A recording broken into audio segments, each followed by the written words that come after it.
Halo guys, di sini kami dari kelompok 12 ingin menampilkan video tentang pencemaran sampah plastik di laut. Perkenalkan, nama saya Amanda Erlina Rangelina dengan NIM akhir 1006. Nama saya Farid Nova Nugraha dengan NIM akhir 1036. Saya Esra Fadlan Ahmad dengan NIM akhir 1052. Kalian kalau jalan-jalan ke pantai atau liburan gitu, jajan nggak sih? Jajan lah pasti ya.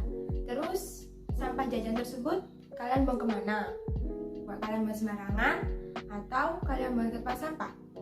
Menurutku sih kalian buang ke tempat sampah aja ya, karena kalau kalian buang sembarangan, hal itu dapat menyebabkan mencemari air laut loh. Kok bisa sih? Kalau kalian penasaran, yuk nonton video ini. Plastik sudah menjadi kebutuhan yang krusial bagi manusia saat ini.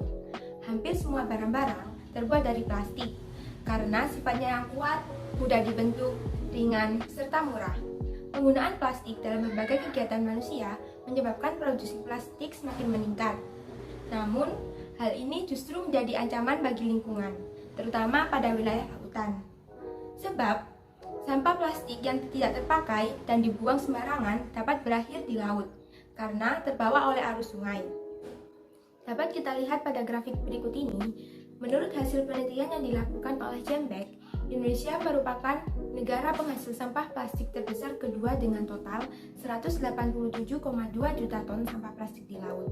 Kemudian, pada peringkat pertama, terdapat Cina dengan total 262,9 juta ton sampah plastik di laut. Sedangkan pada peringkat ketiga sampai kelima tergolong cukup sedikit jika dibandingkan dengan Cina dan Indonesia, yaitu Filipina dengan 83,4 juta ton, Vietnam 55,9 juta ton, dan Sri Lanka 14,6 juta ton sampah plastik di laut. Sebenarnya apa sih bahaya sampah plastik di laut? Apakah manusia juga akan mendapatkan dampaknya? Pada poin pertama, sampah plastik di laut dapat mengancam keberlangsungan hidup biota laut. Biota laut dapat terkena dampak negatif seperti salah konsumsi, terlilit sampah plastik, dan tersangkut atau terjerat sampah plastik. Bahaya serta ancaman lain, sampah itu butuh waktu ratusan tahun sebelum terurai sempurna. Dalam prosesnya, sampah hancur menjadi partikel-partikel kecil kemudian menyebar di seantero perairan dan tanpa sadar dikonsumsi oleh hewan-hewan di lautan. Kemudian selanjutnya sampah plastik dapat terurai menjadi mikroplastik. Sebenarnya apa sih mikroplastik itu? Mikroplastik merupakan plastik dengan ukuran kurang dari 5 mm, terlihat seperti organisme planktonik dan partikel organik tersuspensi, yang merupakan makanan bagi biota laut. Mikroplastik yang termakan oleh biota laut tidak hanya memberikan dampak buruk kepada biota laut saja. Dalam jangka panjang, manusia juga akan terkena dampaknya. Hal itu terjadi karena manusia mengonsumsi ikan dan produk-produk dari laut. Ikan atau hewan laut yang sudah menelan mikroplastik akan menyerap racunnya. Racun ini akan lalu berpindah ke manusia yang memakannya dan dapat menyebabkan kanker. Bahaya selanjutnya, sampah plastik dapat mencemari dan merusak terumbu karang di laut. Berdasarkan studi yang dipimpin Jolea Belam 2018, sebanyak 89% terumbu karang yang bersentuhan dengan plastik cenderung terjangkit penyakit. Yang terakhir, ada hilangnya nilai estetika atau keindahan pada laut. Bagi industri pariwisata, sampah plastik mengurangi eksotisme destinasi wisata. Sejumlah pantai sekarang ini dipenuhi dengan gunungan sampah plastik sehingga berujung pada berkurangnya jumlah pengunjung.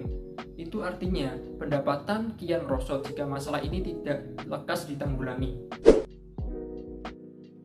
Nah, untuk mengatasi masalah sampah laut dan mencegah kerusakan laut lebih lanjut yang disebabkan oleh sampah, setiap individu harus mengambil tindakan. Nah, langkah-langkah yang perlu dilakukan ialah yang pertama, membuang sampah ke tempat sampah. Akibat dari adanya sampah yang dibuang sembarangan menyebabkan terjadinya penumpukan sampah yang dimulai dari sungai dan nantinya akan berakhir di laut. Dengan membuang sampah pada tempatnya, secara otomatis akan mengurangi penumpukan sampah di laut. Yang kedua, mendaur ulang sampah plastik. Mendaur ulang sampah merupakan langkah efektif untuk mengurangi pertambahan pada sampah. Lakukan reuse dan recycle. Reuse sendiri merupakan kegiatan penggunaan pakai kembali secara langsung tanpa dibuang. Contohnya, menggunakan kembali pakaian, sepatu yang masih bisa dipakai. Lalu recycle ialah usaha memanfaatkan kembali sampah yang telah mengalami proses pengolahan menjadi sesuatu yang ramah lingkungan. Seperti memanfaatkan botol bekas menjadi pot bunga sebagai bentuk penghijauan. Dan yang ketiga, mengurangi penggunaan plastik sekali pakai. Dengan membawa tas kain sebagai pengganti plastik ketika berbelanja, membawa botol minum dan tumbler, dan menggunakan sedotan stainless steel. Yang keempat, membentuk undang-undang internasional. Masalah sampah laut, khususnya sampah, tidak hanya menjadi masalah di dalam negeri, tetapi juga berdampak pada lingkungan di laut lepas di luar wilayah negara tersebut. Angin dan arus laut dapat mengangkut sampah dalam jarak yang jauh dan menyebar ke seluruh wilayah di laut di dunia. Upaya untuk membatasi produksi atau mengurangi jumlah plastik di lautan akan melemah. Maka dari itu, dibutuhkan hukum internasional untuk memeriksa semua negara untuk bertindak bersama melawan masalah sampah plastik di laut. Konsekuensinya, masuknya sampah plastik ke laut semakin dibatasi.